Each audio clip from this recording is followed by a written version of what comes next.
नमस्कार, स्वागत है आपका बिहार समाचार में। बिहार वालों के लिए आज कई बड़ी खबरें हैं। साथ ही जमीन सर्वे को लेकर बड़ी खबर है कि कई लोगों की जमीन मौखिक तौर पर बंटवारा हुआ है, तो ऐसी जमीन को सरकार नहीं मानेगी। यदि किसी ने जमीन कम दाम पर बेच दिए हैं तो सरकार उनकी जमीन को वापस दिलाने का भी काम करेगी, यदि वे चाहेंगे तो। साथ ही बिहारियों के लिए खुशखबरी है, नेपाल से अब बिहार में बाढ़ का पानी नहीं आएगा। नेपाल के कारण बिहार बाढ़ में नहीं डूबेगा। बिहार सरकार नेपाल क्षेत्र में 4 बड़े बाराज बनाएंगे। बिहार में संविदा कर्मी परमानेंट होंगे, पेंशन भी मिलेगा। साथ ही 60 वर्ष से ज्यादा उम्र के बुजुर्गों को पेंशन अब 2000 रुपया मिलने वाला है। प्राइवेट स्कूलों में भी बच्चों की पढ़ाई फ्री की जाएगी। जिनके पास जमीन नहीं है सरकार उन्हें जमीन भी देगी। साथ ही नीतीश कुमार जी के पलटी मारने की भी खबर सामने आ गई है। तो आज बिहार और देश की बड़ी खबरों पर बात करेंगे। इससे पहले आपसे एक छोटी सी अनुरोध है, कृपया वीडियो को एक प्यारा सा लाइक अवश्य कर दीजिएगा। आपका लाइक करना ही हमारी मेहनत का फल होता है।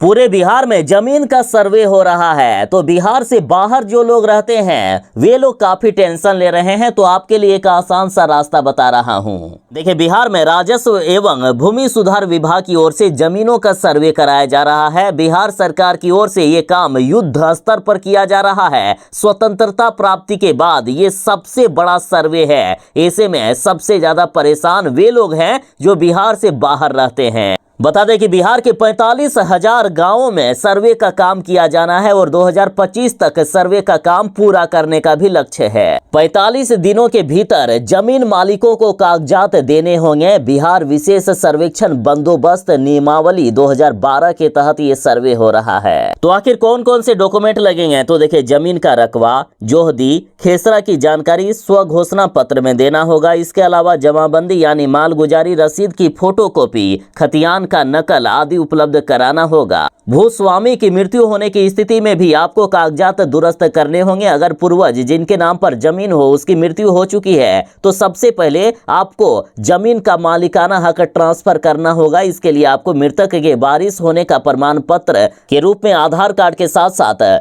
पूर्वज का मृत्यु प्रमाण पत्र भी जमा करना होगा। यदि जमीन को लेकर कोई न्यायालय का आदेश हो तो उसकी फोटोकॉपी भी उपलब्ध करानी होगी। ऑनलाइन लाभ उठाने के लिए वेबसाइट dlrs.bihar.gov.in पर जाएं और जो बिहार से बाहर रहते हैं वो ऑनलाइन सेवा का लाभ उठा सकते हैं। बिहार वालों के लिए अब तक की सबसे बड़ी खबर आ गई है। बिहार को बाढ़ से मिलेगी राहत। नेपाल से आने वाले पानी के नियंत्रण के लिए 4 नए बड़े बाराज बनाए जाएंगे। अब नेपाल के द्वारा बिहार में बाढ़ से तबाही नहीं आएगी। नेपाल से आने वाला पानी अब बिहार के लिए अभिशाप की जगह वरदान साबित होगा। 4 नए बराज बनने से बिजली व्यवस्था भी ठीक होगी। साथ ही बिहार में कभी यदि सूखे की समस्या हो तो बिहार को पर्याप्त पानी भी मिल पाएगा। देखिए, नेपाल में होने वाली बारिश से बिहार में होने वाली तबाही को रोकने के लिए बिहार सरकार ने 4 बराज बनाने का निर्णय लिया है। जल संसाधन मंत्री विजय कुमार चौधरी जी ने प्रेस कॉन्फ्रेंस कर ये जानकारी दी। इन्होंने कहा कि नेपाल में हाई डैम बनने का प्रस्ताव कई सालों से है, लेकिन वहां फिलहाल हाई डैम बनने की उम्मीद नहीं दिख रही है। जिसके बाद बिहार सरकार ने निर्णय लिया है कि नेपाल से आने वाली 4 नदियों में 4 जगह पर बाराज बनाए जाएंगे। देखिए, कोसी नदी पर डगमारा में, गंडक नदी पर अरेराज में, महानंदा नदी पर मसान में और बागमती नदी पर डींग में बराज बनाया जाएगा। बिहार सरकार ने कहा कि डीपीआर तैयार किया जा रहा है। बाढ़ नियंत्रण को लेकर केंद्र सरकार ने बड़ी राशि दी है और हम लोग सोच रहे हैं कि नेपाल से आने वाले बाढ़ के पानी से नुकसान के लिए अब पर्याप्त कदम उठा लिया जाए। बिहार के संविदा कर्मियों के लिए सबसे बड़ी खुशखबरी आ गई है। बिहार में संविदा कर्मी होंगे परमानेंट। इनको भी राज्य कर्मी का दर्जा दिया जाएगा। इतना ही नहीं, संविदा कर्मियों को पेंशन भी मिलेगा। तमिलनाडु से लौटी शिक्षा विभाग की टीम की सलाह मानी तो बल्ले बल्ले हो जाएगा। देखिए, 8 सदस्यीय शिक्षा विभाग की टीम तमिलनाडु से पटना लौट चुकी है और जल्द ही वह अपना सलाह सरकार के सामने रखने वाली है। अगर सब कुछ माना गया तो संविदा कर्मियों को अब परमानेंट कर दिया जाएगा। इतना ही नहीं, बिहार में अब सरकारी विद्यालयों के 9वीं और 10वीं कक्षा में भी मिड डे मील योजना शुरू होगी। और हाल ही में बिहार सरकार के शिक्षा विभाग की 8 सदस्यीय टीम ने तमिलनाडु का दौरा किया है और बिहार वापस लौटकर सरकार के सामने ये प्रस्ताव रख रहे हैं। इस टीम ने पाया है कि तमिलनाडु में कक्षा 1 से लेकर 10वीं तक के बच्चे के लिए मिड डे मील की व्यवस्था है। इसके अलावा वहां कक्षा 1 से लेकर 5वीं क्लास के बच्चों को नाश्ते भी दिया जाता है। इसके अलावा वहां 75% स्कूलों के प्रिंसिपल ही जिले के डीईओ और बीईओ बनाते हैं। इसके अलावा वहां संविदा और अस्थायी की जगह शिक्षक से लेकर कुक तक अस्थायी सरकारी नौकरी लिए हुए हैं। ऐसे में अब बिहार सरकार भी बिहार के विद्यालयों में संविदा व्यवस्था को हटाकर अस्थायी सरकारी नौकरी देने वाले हैं। और सुनिए, तमिलनाडु के शिक्षा विभाग के सभी कर्मी 60 वर्ष की उम्र के बाद रिटायरमेंट पर पेंशन प्रावधान लिए हुए हैं। स्कूल में मैनेजर स्तर तक के कर्मचारी को 24,000, कुक को 14,000 और सहायक कुक को 8,000 वेतन मिलता है। रिटायरमेंट के बाद 2,000 रुपया प्रतिमाह इनको पेंशन भी मिलता है और यह बिहार में भी अब लागू होने वाला है।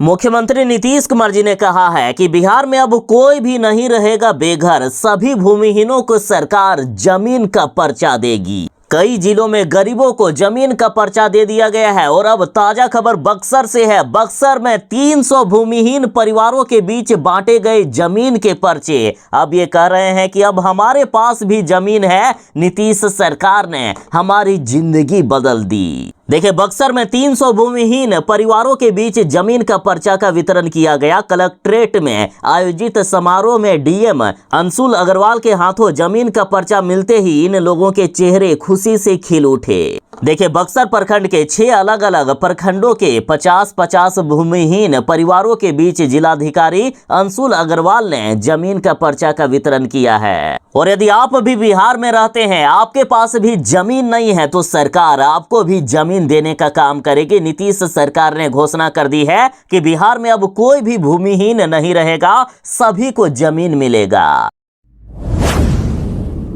पूरे बिहार में जमीन सर्वे हो रहा है। ऐसे में इन लोगों को काफी दिक्कत हो सकती है जिन्होंने पुश्तैनी जमीन का मौखिक रूप में बंटवारा कर लिया है। यदि भाई भाई में मौखिक रूप में जमीन का बंटवारा हो गया कि ये जमीन तुम रख लो, बाकी की जमीन हम रख लेते हैं, तो इनको काफी परेशानी हो सकती है। जिनके नाम पर कागजात होंगे, जमीन उन्हीं को मिलेगा। देखिए, सर्वे के दौरान जमीन के मालिकों को उन्हें अपने जमीन के कागजात दिखाने होंगे। जमीन मालिकों को 45 दिनों का समय दिया जाएगा। लेकिन कई लोगों के पास पुश्तैनी जमीन तो है, लेकिन बंटवारा के समय सिर्फ मौखिक रूप में या घरेलू बंटवारे से हो गया है उनके जमीन का बंटवारा, उनके पास कोई कागजात नहीं है। तो ऐसे में इन लोगों को काफी दिक्कत हो सकती है। सर्वे के लिए सिर्फ बातों वाला बंटवारा मान्य नहीं होगा, तो ऐसे में करना क्या होगा? तो देखिए, इसके लिए सभी भाइयों और बहनों के हस्ताक्षर वाला एक दस्तावेज देना होगा। अगर किसी भाई की मृत्यु हो चुकी है तो उसके सभी बच्चों के हस्ताक्षर जरूरी है। सरकार ने साफ साफ कह दिया है कि मौखिक तौर पर बंटवारा जो हुआ है वो मान्य नहीं होगा। देखिए, मान लीजिए किसी व्यक्ति के पिता की मृत्यु हो गई है, उसके 3 बेटे हैं और उन्होंने जमीन का बंटवारा सिर्फ मौखिक तौर पर किया हो, तो ऐसे में सर्वे अधिकारी उस बंटवारे को नहीं मानेंगे और जमीन को सभी तीनों भाइयों के नाम कर देंगे। इसलिए जरूरी है कि जमीन बंटवारे का एक लिखित दस्तावेज बनाया जाए। अगर लिखित दस्तावेज नहीं होगा तो जमीन सभी भाइयों के नाम हो जाएगी। फिर इसमें यह नहीं देखा जाएगा कि मौखिक बंटवारे के बाद किसी भाई ने जमीन बेची है या नहीं बेची है। पिता की जितनी जमीन होगी उसमें तीनों भाइयों का नाम डाल दिया जाएगा। बिहार के युवाओं के लिए बड़ी खुशखबरी है। अब साल में 4 बार निकलेगी रेलवे में बहाली। दिसंबर तक 61,000 से भी अधिक पदों पर वैकेंसी निकलेगी। देखिए, रेलवे ने यह निर्णय लिया है कि खाली पदों पर साल में 4 बार भर्ती किया जाएगा, यानी हर 3 महीने में रेलवे में भर्ती की प्रक्रिया शुरू होगी। और इस योजना के तहत इसी वर्ष 2024 के अंत तक 61,529 रिक्त पदों को भरा जाएगा। और अभी एएलपी यानी सहायक लोको पायलट के 18,799 रिक्त पदों पर भर्ती प्रक्रिया चल भी रही है। आखिर बीजेपी ने अपना रंग रूप दिखा ही दिया। जिस चीज के लिए बीजेपी बदनाम है कि बीजेपी अपने ही सहयोगी दलों को तोड़ने का काम करती है, आज वही कुछ हो रहा है चिराग पासवान के साथ। चिराग पासवान के 5 विधायक हैं। चिराग पासवान की पार्टी को तोड़ने की बीजेपी ने अब पूरा जाल बिछा लिया है। खबर भी है कि बीजेपी के संपर्क में है चिराग के 3 सांसद। अभी लोकसभा स्पीकर का पद बीजेपी के पास है। बीजेपी जब चाहे जिस भी पार्टी को चाहे तोड़ सकती है। और जैसे ही ये खबर आई, नीतीश कुमार और चंद्रबाबू नायडू भी डरे हुए हैं। बता दें कि नीतीश कुमार की पार्टी जदयू के 12 सांसद हैं, जबकि टीडीपी पार्टी के 16। अभी बीजेपी के टोटल 240 सांसद हैं, जबकि पूर्ण बहुमत के लिए 272 सांसदों की जरूरत होती है। 32 और सांसद यदि बीजेपी के पास आ गए तो बीजेपी की पूर्ण बहुमत की सरकार हो जाएगी। और अब तो बार बार नीतीश कुमार को अगला मुख्यमंत्री बिहार का नहीं बनाने की भी खबर सामने आ रही है। इस खबर के बाद नीतीश कुमार जी और चंद्रबाबू नायडू का लगातार बीजेपी के प्रति आक्रोश बढ़ता जा रहा है। नीतीश कुमार और चंद्रबाबू नायडू ने भी पलटी मारने के संकेत दे दिए हैं। साथ ही चिराग पासवान तो लगातार बीजेपी के कई नीतियों का विरोध करने लगे हैं। मीडिया में तो यहाँ तक कहा जा रहा है कि राहुल गांधी की भाषा बोलने लगे हैं चिराग पासवान। तो एनडीए में बड़ी टूट होने वाली है। साथ ही इंडिया गठबंधन की सरकार बनते हुए अभी दिख रही है। अब तो लालू यादव ने भी कह दिया है कि अगले ही महीने गिर जाएगी मोदी की सरकार। राहुल गांधी ने भी कहा है कि बस कुछ ही दिनों की ये सरकार है, जल्द ही ये सरकार गिरने वाली है। 2025 में हर बुजुर्गों को मिलेगा 2-2 हजार रुपए। देखिए, अभी बुजुर्गों को इस नीतीश सरकार में प्रत्येक महीने 400 रुपए का पेंशन मिलता है। तो अब प्रशांत किशोर ने कहा है कि इतनी महंगाई में 400 रुपया देकर एहसान नहीं कर रही है नीतीश सरकार। प्रशांत किशोर ने ऐलान करते हुए कहा कि 2025 से बुजुर्गों को हर महीने मिलेंगे 2-2 हजार रुपए। देखिए, साल 2025 में होने वाले विधानसभा चुनाव में बिहार की सभी सीटों पर उम्मीदवार उतारने की घोषणा कर चुके हैं जनसुराज पार्टी के संस्थापक प्रशांत किशोर ने।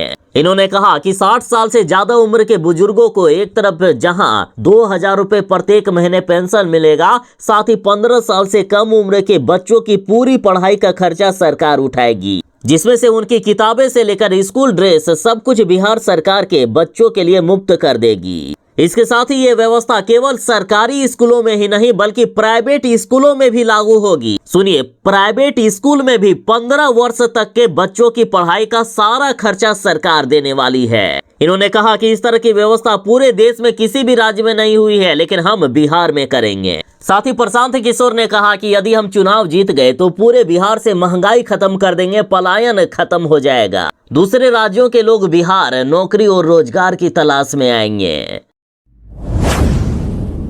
चिराग पासवान के पार्टी को तोड़ने की जैसे ही खबर सामने आई, उसी के बाद नीतीश कुमार के तेवर अब बदल से गए हैं। अब तो नीतीश कुमार जी और चंद्रबाबू नायडू के भी पलटी मारने की खबरें सामने आ रही है। और अब देखिए, खबर भी मौजूद है कि फिर किसी खेल की तैयारी में है नीतीश कुमार। संसदीय कमेटी की बैठक में जदयू ने कांग्रेस और तृणमूल कांग्रेस का साथ दे दिया। इसके पहले भी केसी त्यागी से लेकर जदयू के कई दूसरे नेता बीजेपी के स्टैंड के खिलाफ धावा बोल चुके हैं। और अब दिल्ली में संसदीय कमेटी की बैठक में जदयू ने कांग्रेस और टीएमसी की मांग का पुरजोर समर्थन किया है। दरअसल पूरे देश में जातीय गणना की मांग हो रही है। नीतीश कुमार की पार्टी जदयू भी चाहती है कि जातीय गणना पूरे देश में हो। और पिछली बार भी आपने देखा कि नीतीश कुमार जी ने बिहार में जातीय जनगणना कराने के लिए बीजेपी का साथ छोड़कर तेजस्वी यादव के साथ मिलकर सरकार बनाए थे।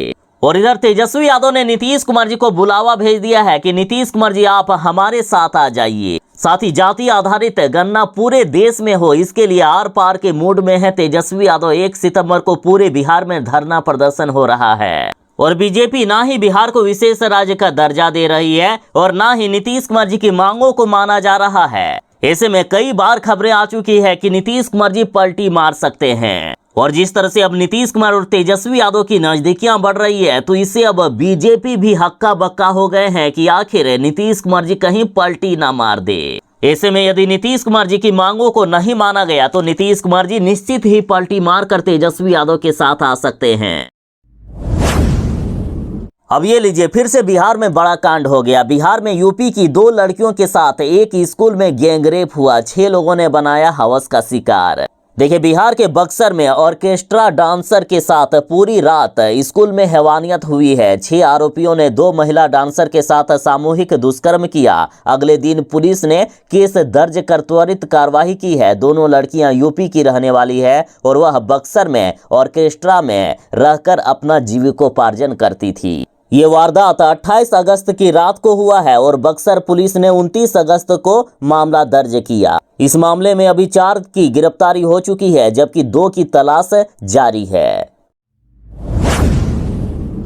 अब ये लीजिए, बड़ी खबर आ गई है कि झारखंड के पूर्व मुख्यमंत्री चंपई सोरेन भाजपा में शामिल हो गए हैं। जेएमएम से नाराज होकर थामा बीजेपी का दामन।